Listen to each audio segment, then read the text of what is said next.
नेपाल जल्द ही एक हिंदू राष्ट्र बन सकता है। हाम्रो मुख्य एजेंडा भनेको नै हिंदू राज्य कायम गर्नु पर्यो। हम सेकुलर नहीं हैं, सेकुलर बनकर के जीना भी नहीं चाहता हूँ, मैं कट्टर हिंदू बनकर के जीना चाहता हूँ। There are massive protests in Nepal. We're talking tens of thousands of people. They marched through the capital Kathmandu, clashed with riot cops.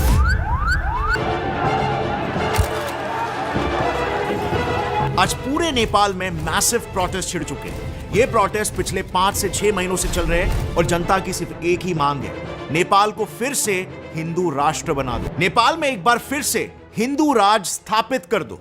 If we can't restore the institution of monarchy in this country, there is no future for the youths in this country, and the existence of this country itself could be at risk. लेकिन जरा एक minute, आज नेपाल में in total 13 major political parties है, जिसमें से ये 10 political parties communist है।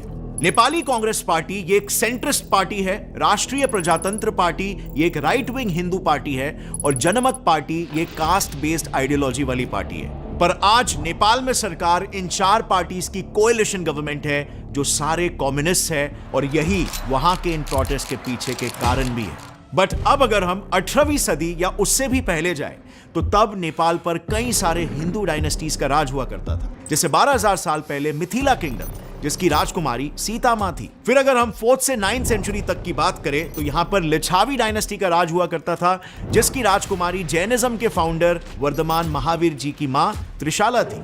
इसके बाद भी 18th सेंचुरी तक नेपाल में मल्ला डायनेस्टी और ऐसे कई सारे छोटे छोटे डायनेस्टीज रूल किया करते थे। और फिर 1769 में नेपाल की डेमोग्राफी में एक माइलस्टोन चेंज आया। पृथ्वी नारायण शाह नाम के एक राजा ने पूरे नेपाल को यूनिफाई किया, यानी कि करीब वैसा बना दिया जैसे वो आज दिखता है, और शाह डायनेस्टी की वहां से शुरुआत हुई। लेकिन जैसे जैसे वक्त बीतता गया, आने वाले शाह रूलर्स काफी वीक निकले, जिस वजह से साल 1816 में जब 3rd एंग्लो नेपालीज वॉर हुआ, तब इस जंग में नेपाल की काफी ह्यूमिलिएटिंग हार हुई। इस हार के बाद नेपाल को सिक्किम, कुमाऊं और गढ़वाल इन रीजन्स को ब्रिटिश इंडिया को देना पड़ा और नेपाल ब्रिटिशर्स का एक प्रोटेक्टरेट बन गया। मतलब उनके देश के फॉरेन अफेयर्स का डिसीजन अब ब्रिटिशर्स के हाथ आ गया। अब आपने काफी बार सुना होगा, इवन हमने भी इस पर एक वीडियो बनाया कि ब्रिटिशर्स कभी भी नेपाल पर राज नहीं कर पाए।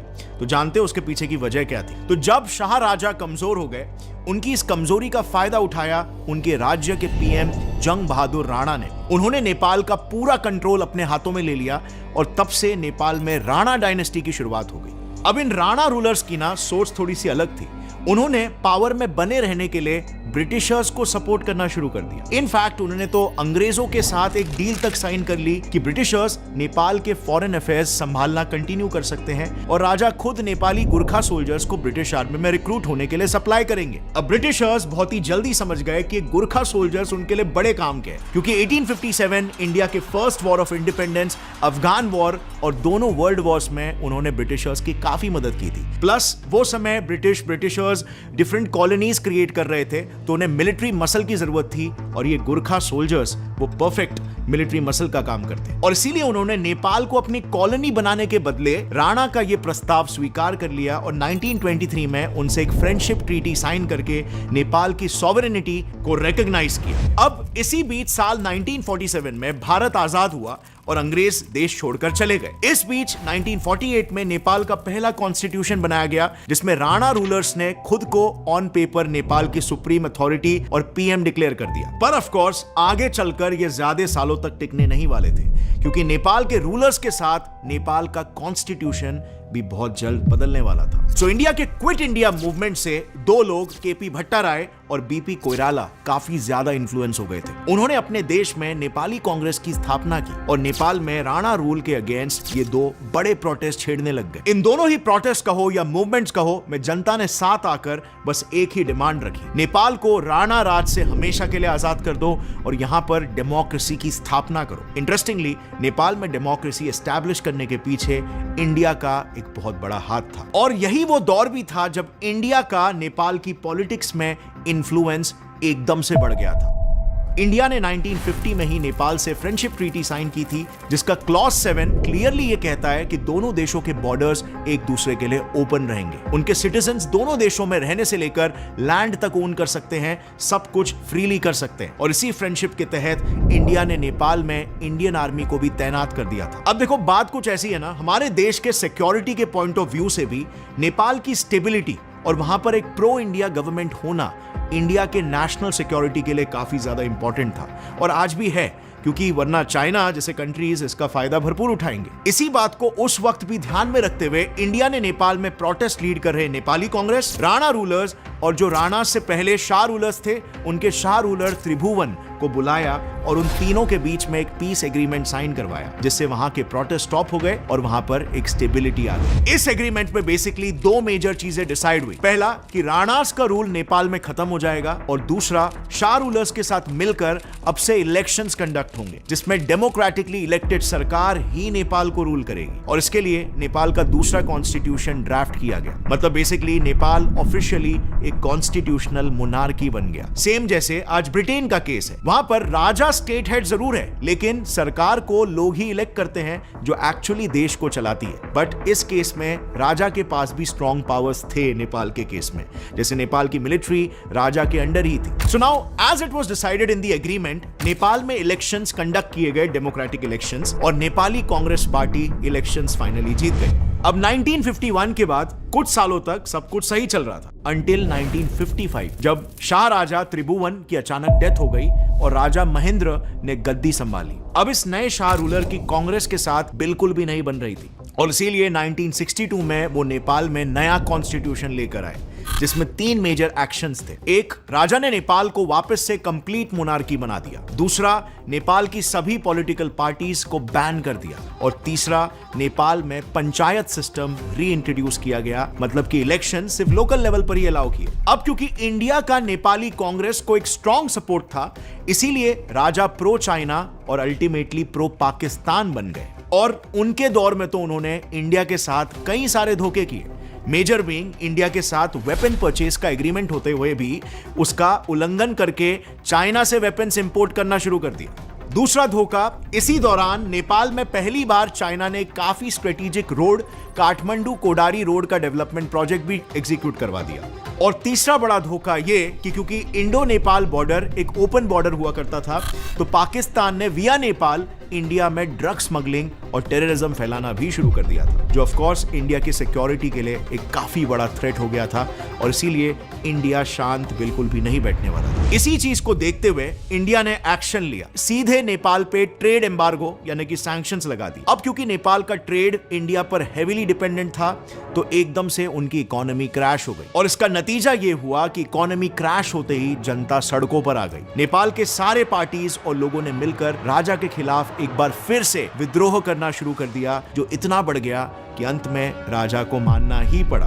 और फिर से 1990 में एक नया कॉन्स्टिट्यूशन बना, जिसके तहत पॉलिटिकल पार्टीज पर बैन हटाकर कॉन्स्टिट्यूशनल मोनार्की सिस्टम को वापस से रिस्टोर कर लिया गया। एंड ऑब्वियसली इस बार भी इलेक्शंस में नेपाली कांग्रेस पार्टी जीत गई और नेपाल में फिर से शाह राजा और कांग्रेस का रूल एस्टैब्लिश हो गया। बट उसी दौरान नेपाल में कोलैटरल साइड इफेक्ट भी हो गया था, क्योंकि जब 1962 में शाह रूलर ने चाइना के साथ हाथ मिलाया था, तो इसके बाद से नेपाल में कम्युनिज्म काफी हद तक बढ़ना शुरू हो चुका था। और फिर एक पॉइंट पर यह इस लेवल तक बढ़ चुका था कि 1991 आते आते कांग्रेस के बाद नेपाल की communist party second largest party बन चुकी थी। अब यह एक बहुत बड़ी प्रॉब्लम थी, क्योंकि इस वजह से सिर्फ 4 सालों में नेपाल में 2 बार सरकारें चेंज हुई, क्योंकि कम्युनिस्ट पार्टी ने एमपीज की हॉर्स ट्रेडिंग करके कांग्रेस की सरकार को गिरा दी, और फिर हारी हुई कांग्रेस पार्टी ने 1996 में राष्ट्रीय प्रजातंत्र पार्टी, जो कि एक हिंदू पार्टी थी, उसके साथ अलायंस बनाई और कम्युनिस्ट पार्टी को हराकर नेपाल में फिर से एक स्ट्रॉन्ग गवर्नमेंट एस्टैब्लिश कर दी। और अब क्योंकि कम्युनिस्ट लीगली इलेक्ट होकर पावर में नहीं आ पा रहे थे, तो उन्होंने एक अलग तरीका अपनाना शुरू कर दिया। उन्होंने कांग्रेस गवर्नमेंट को चैलेंज करके उनके आगे अपने 40 पॉइंट्स की एक डिमांड रख दी, जिसमें मेजर 3 डिमांड्स थी।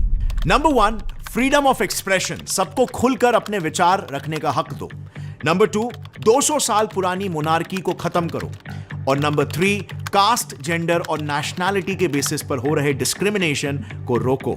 बेसिकली कम्युनिस्ट जनरली रिलीजन में विश्वास नहीं रखते, तो उन्हें हिंदू धर्म नहीं चाहिए था और मोनार्की खत्म करके वो नेपाल को एक सेक्युलर स्टेट बनाना चाहते थे। पर गवर्नमेंट ने इनकी सारी डिमांड्स को खारिज कर दिया। अब ये नेपाल के इतिहास का एक बहुत ही बड़ा टर्निंग पॉइंट था, क्योंकि इसके बाद माओइस्ट ने सरकार के अगेंस्ट 13 फरवरी 1996 को पीपल्स वॉर डिक्लेयर कर दिया, जिसमें उन्होंने डायरेक्टली पुलिस स्टेशंस पर हथियारों के साथ अटैक करना शुरू कर दिया। और बस यहीं से नेपाल में माओइस्ट इंसर्जेंसी की शुरुआत हो गई, जो कि इतनी सक्सेसफुल रही कि अगले 9 सालों में इन माओइस्ट ने नेपाल के 75 डिस्ट्रिक्ट्स में से 22 डिस्ट्रिक्ट्स पूरी तरीके से अपने कंट्रोल में ला दिए। इस 9 सालों तक चलने वाली इंसर्जेंसी में 17,000 लोगों की मौत हुई और कई हजार लोग घायल हुए, जिसकी रिस्पॉन्सिबिलिटी इवन आज के तारीख में खुद करंट नेपाली पीएम ने ली है, जो कि एक डिक्लेयर्ड कम्युनिस्ट है। पर इसी बीच 2005 में इसी सिचुएशन को देखकर शाह राजा अपॉर्चुनिस्टिक हो गए। उन्होंने इंसर्जेंसी को रोकने के नाम पर देश में इमरजेंसी लागू करवा दी और इसके कुछ टाइम में ही यह डिक्लेयर कर दिया कि अब से नेपाल में फिर से एक बार मोनार्की का रूल होगा, डेमोक्रेसी वापस बंद हो जाए। अब इस प्रोक्लेमेशन के बाद फिर 2006 में पूरे नेपाल में राजा के खिलाफ एक बार फिर से काफी खतरनाक प्रोटेस्ट होने लग गए। उन प्रोटेस्टर्स की वापस से यही डिमांड थी कि मोनार्की को हटाओ और नेपाल में वापस से डेमोक्रेसी लाओ। एंड अगेन नेपाल में एक बार फिर से प्रोटेस्ट देखकर पिक्चर में एंट्री होती है इंडिया की। भारत ने फिर से राजा, माओइस्ट और रूलिंग पार्टी तीनों को एक टेबल पर बिठाया और उनसे कॉम्प्रिहेंसिव पीस एग्रीमेंट 2006 साइन करवाया। बेसिकली सीपीए के अकॉर्डिंग 3 चीजें हुई। मोनार्की खत्म हो गया और कंप्लीट डेमोक्रेसी स्थापित कर दी गई। नेपाल के लिए फिर से एक नया कॉन्स्टिट्यूशन लिखा गया, जिसमें नेपाल एक सेक्युलर देश बन गया। और तीसरी और सबसे इंपॉर्टेंट बात, उसके बाद जो भी इलेक्शंस हुए उसमें फॉर सम रीजन नेपाल में कम्युनिस्ट पार्टी की ही सरकार बनी। लेकिन अनफॉर्चुनेटली 2008 के बाद से नेपाल का डाउनफॉल स्टार्ट हो गया, क्योंकि जब से ये डेमोक्रेसी आई उनके यहाँ पर 10 बार सरकार बदली है। एक भी गवर्नमेंट वहां पर अपने 5 साल का पूरा टर्म पूरा नहीं कर पाई है। आज वहां ऐसी सिचुएशन है कि हर पार्टी, चाहे ऑपोजिशन हो या रूलिंग, सब पावर के पीछे किसी के साथ अलायंस बनाते फिरते हैं और सिर्फ पावर में रहने की कोशिश करते हैं। यही इनकी स्ट्रगल हो गई है। वहां पर इतनी पॉलिटिकल इंस्टेबिलिटी है कि आज तक उनका कॉन्स्टिट्यूशन 7 बार चेंज हो चुका है। और फिर ऐसे पॉलिटिकली अनस्टेबल क्लाइमेट की वजह से दुनिया भर के प्रॉब्लम्स होते हैं। जैसे नेपाल में करप्शन भी काफी बढ़ चुका है और सबसे अनफॉर्चुनेट बात इसमें यह है कि किसी भी मिनिस्टर को इन केसेस में कोई भी सजा नहीं मिली, उनके खिलाफ सारे एविडेंसेस होने के बावजूद भी। आज नेपाल में मौजूद इस रैम्पेंट करप्शन और मिसमैनेजमेंट का नतीजा यह है कि नेपाल की इकोनॉमी डूब रही है। जब से नेपाल में मोनार्की हटी है, उनका जीडीपी नीचे ही गिरते जा रहा है। देश हैवी ट्रेड डेफिसिट में है, यानी कि पहले अगर नेपाल 1 रुपए की चीजें बेचता था और 2 रुपए की चीजें इंपोर्ट करता था, तो आज नेपाल की हालत कुछ ऐसी है कि अगर वो 1 रुपए की चीज को बेचता है तो वो 12 रुपए की चीजों को इंपोर्ट करता है।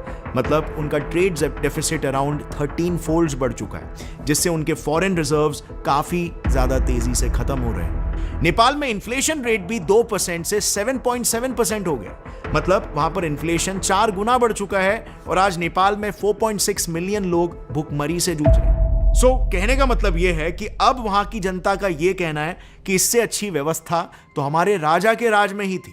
डेमोक्रेसी में तो उल्टा वहां पर करप्शन और इन्फ्लेशन काफी ज्यादा बढ़ चुका है। अब नेपाल की पूरी हिस्ट्री को समझने के बाद अब इसमें देखते हैं कि हिंदू राष्ट्र का एंगल कहां से आया। क्यों आज के तारीख में नेपाल में हिंदू राष्ट्र की डिमांड एकदम तेजी से फैलने लग गई है? ये मेजरली हो रहा है क्योंकि नेपाल की डेमोग्राफी भी तेजी से बदल रही है। देखो, जब तक नेपाल में कंप्लीट मोनार्की थी, यानी कि 1951 तक की मैं बात कर रहा हूं, तो वहां पर ऑलमोस्ट ना के बराबर क्रिश्चियंस थे। बट जब 2001 में कांग्रेस की सरकार आई, तभी क्रिश्चियंस का नंबर 1,02,000 हो गए। पर जैसे ही 2008 के बाद कम्युनिस्ट सरकार आई, सिर्फ 8 से 9 सालों के अंदर नेपाल में क्रिश्चियन पॉपुलेशन 12 से 15 लाख हो गई। अब ये ग्रोथ आप इससे समझ सकते हो कि 2007 में कम्युनिस्ट रूल के पहले मकवानपुर डिस्ट्रिक्ट में सिर्फ 200 चर्चेस हुआ करते थे, लेकिन बस 10 सालों में उस सेम डिस्ट्रिक्ट में 1000 चर्चेस बन गए। आज सिचुएशन ऐसी है कि खुद वर्ल्ड क्रिश्चियन डेटाबेस का यह क्लेम है कि नेपाल दुनिया का one of the fastest growing Christian communities बन चुका है। और यह सब देखकर वहां की हिंदू पॉपुलेशन फ्रस्ट्रेट हो चुकी है और इसीलिए प्रोटेस्टर्स को ऐसा लग रहा है कि मोनार्की का रहना ज्यादा सेफ होगा हिंदू कम्युनिटी के लिए और इसीलिए उन्हें नेपाल को हिंदू राष्ट्र बनाना।